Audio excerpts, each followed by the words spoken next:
السلام عليكم ورحمة الله وبركاته يا جماعة اندتناچو كيف الحال ان شاء الله زاري የምናገረው ነገር ሙጀሲማ በሚለው ዙሪያ ነው ማለት ነው።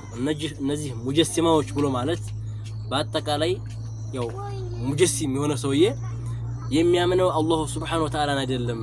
ለምንድነው ኢምላኡል ፈራግ ምክንያቱም ክፍትን ነገር የሚሞላ አካላዊ ነገር ነው። ለምንድነው ምክንያቱም ወሃቢያዎች አላህ Subhanahu Wa Ta'ala እግሩን ጀሃነም ያስገባል ብለው የሚያምኑ ሰዎች ናቸው። ወላሂ አዝቢላህ አላህን እግር አለው ብለው ምን አሉ ከዛ ጀሃነም ላይ ያስገባል ብለው የሚያምኑ ሰዎች ናቸው። ስለዚህ ከሆነ ክፍት የሆነ ነገር ከአንድ ነገር ላይ መቀመጥም ሆነ እንዴት መሙላት አካላዊ ነገር ነው። ታዲያ እነዚህ ሰዎች ሀል አበዱ غير الله አምላ ከአላህ ውጭ ተገዙ አልተገዙ ጥያቄ ለነፍሳችሁ ማለት ነው።